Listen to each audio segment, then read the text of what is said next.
Alrighty guys, this is ChrissieGirl. Welcome to part 12 of my LEGO Harry Potter Years 5 to 7 playthrough.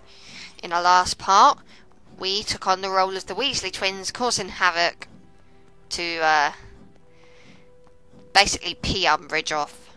Because of course nothing's more fun than winding Umbridge up. So anyway, in this part we're just gonna head outside to celebrate the Weasley twins fleeing from Hogwarts, fleeing from that ogre's rule. And we're going this way, wrong way.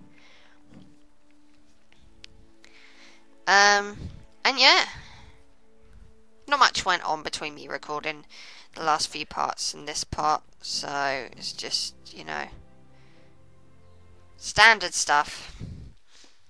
Oh, another loading screen, how joyful. Get to work, Filch, you slimy dog. So anyway, yeah, it was my birthday a couple of days ago. Not much went on. Got a couple of video games. No, more than a couple, about 4 actually. And a couple of DVDs.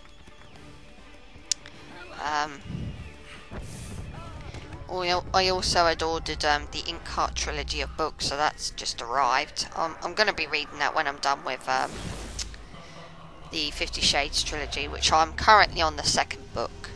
The first book was just kind of meh, to be honest with you. And I don't understand why so many women are all like, oh my god, I want my own Christian Grey. Because in the first book, he strikes me as a complete and utter arsehole, and I would never ever want to be in a relationship with somebody like that. But then again, maybe they're referring to him in the second and third book. Maybe he changes, I don't know. The impression I'm getting from the second book so far is that he does seem to have sorted his act out. So yeah. Anyway, we're in Umbridge's office now. Relatively straightforward. We're just going to sort these, you know, sort these cats out.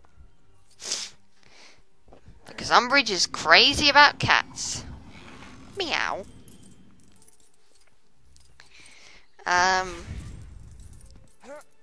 But yeah, this level's really straightforward, or this section is really straightforward. I'm pretty sure it's a level, because I'm sure I visited it at some point. But anyway, yeah, 50 Shades of Grey, first book's just kind of meh, to be honest with you. I didn't find the sex scenes all that interesting, to be honest with you. Because, you know, reading about sex, why read about sex when you could actually perform sex? The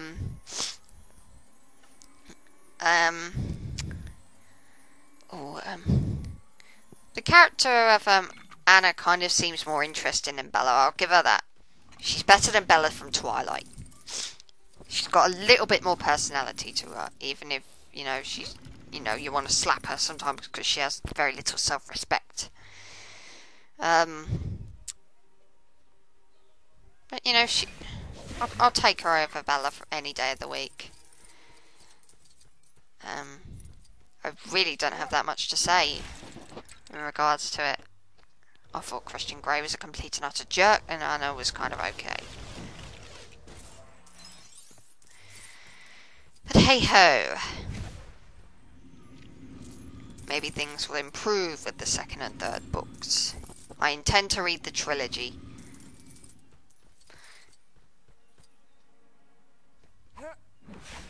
And then after that I'll make a move on the Inkheart trilogy, which should be also be quite interesting, because I watched the first Inkheart film and I liked it, so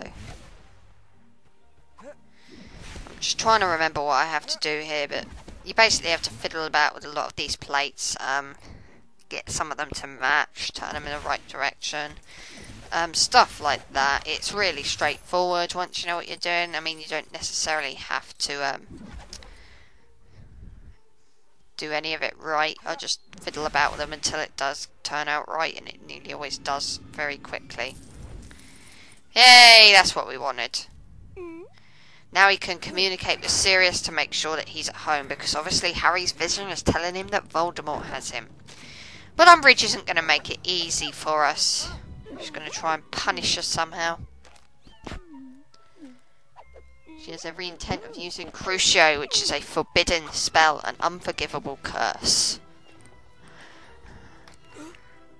So, she's not on Voldemort's side, just to get that out there. She's, you know, in this book, she's not seen to be on Voldemort's side. She's just a cow. Anyway, I don't know what took me so long to get moving in this part, but yeah. We're back in the Forbidden Forest once more, and I'm definitely 100% sure now that this is the stage that we're playing.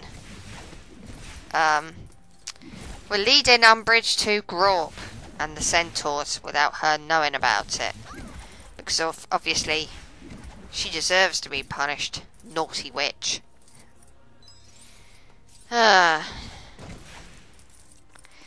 And alas, there is plenty of things to zap around here, and I fully intend to take advantage of it. Excuse me. Yeah, this is just another forest stage. It's not really interesting at this, you know, particular early point in the forest. But as you proceed further in, it does get a little bit more interesting when, you know, Umbridge encounters the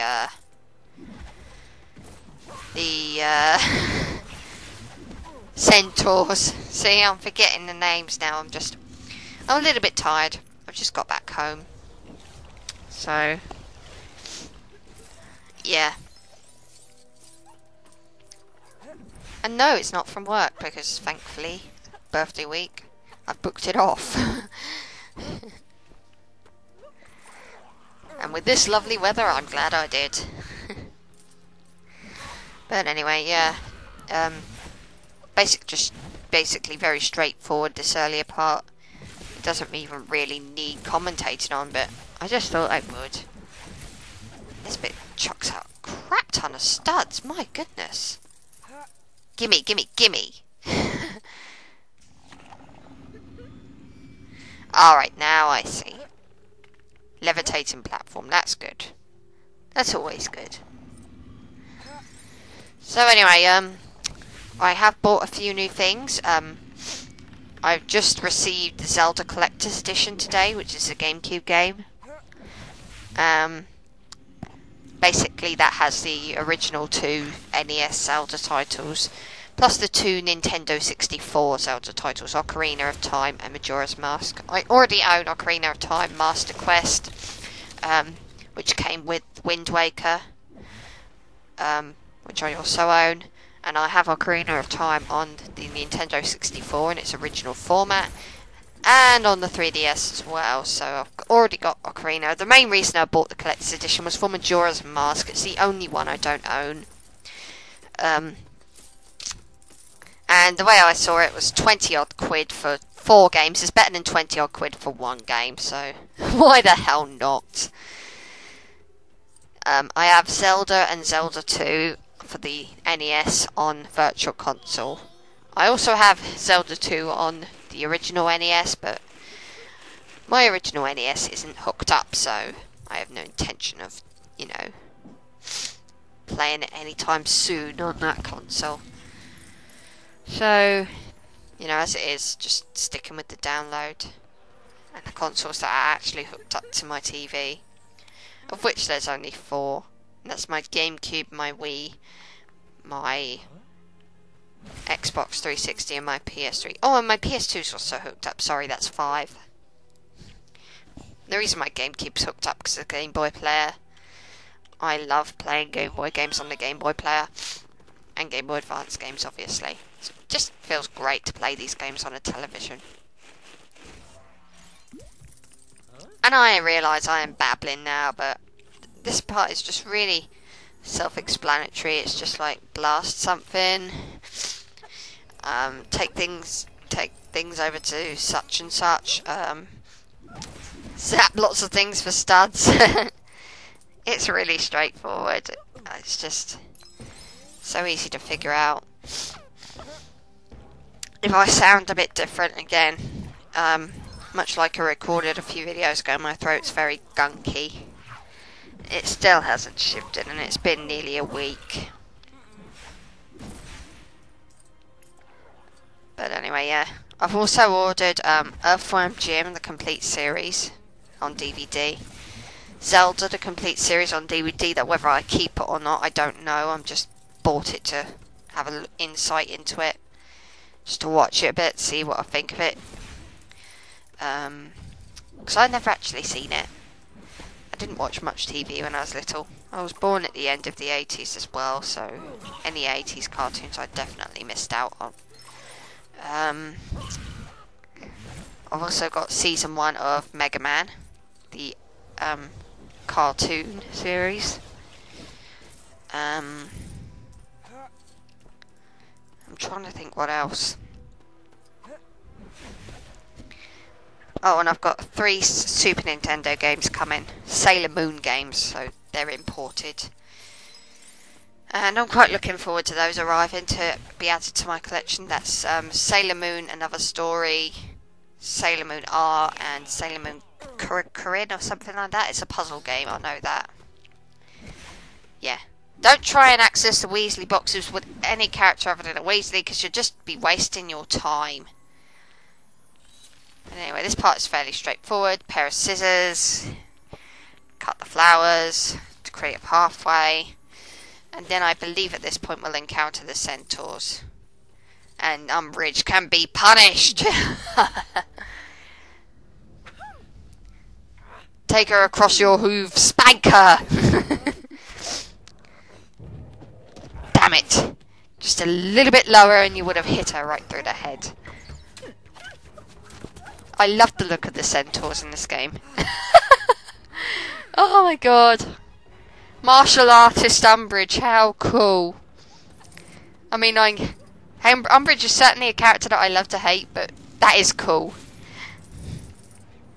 Secret Agent Umbridge. We need you.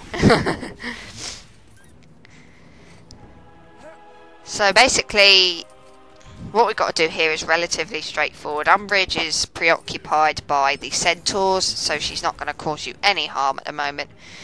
So what we really need to do is to wake up Grawp. Grawp is sadly taking a nap.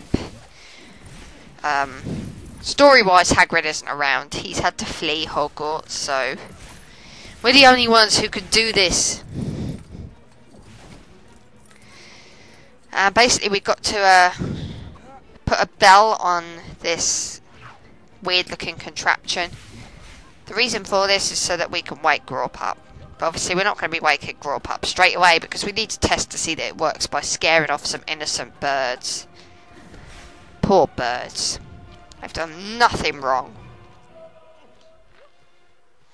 And admittedly, I was trying to figure out what I had to do here, where the bell was. Admittedly, I'm pretty bad at working out things very quickly, or remembering where things are.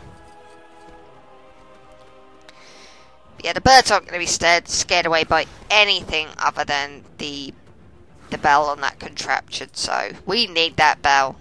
We need that contraption to be fixed up. There we go. Right there the whole bloody time. And now we can drive it to scare off the birdies. Sorry birdies, but it's for the good of all wizard kind. The game tells you where these birds are with these markers. And for whatever reason I missed that marker right at the bottom there. Just goes to show how ignorant I am. But you've got to scare the birds to get that log to move. There it is. Dumb bimbo that I am. So anyway, the birds are now going to help us out. They're going to lift this thing. With our help, of course. Move it! Do what I command you, slave birds. Use fly. Plenty of studs around here to collect, but I'm in no particular hurry to get Grawp to release Umbridge from her battle with the centaurs. Die. Okay. There's Grawp, fast asleep. Ain't he cute? Alright, I've gotten all the studs, so let's wake him up and get him to give us a hand.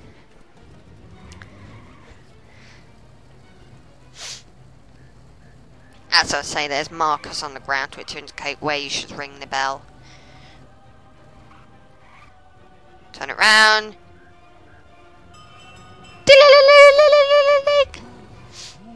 Sorry, but there's no snooze button. Yeah, just ring on each and every one of the markers and he'll come running.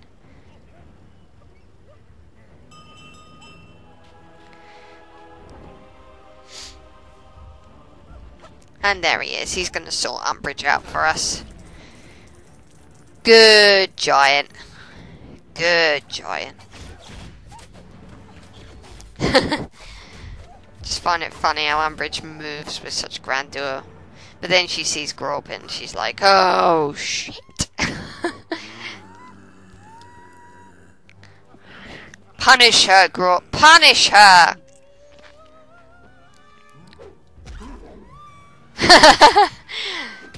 Umbridge ball. Oh, I love it. Take her away. I kind of find that funny. Oh yes, it was a level. How silly of me not to think that it was for even a fraction of a second. But yeah, that's Umbridge sorted out. And boy do I feel grateful for it. That should be made into a game. Umbridge football.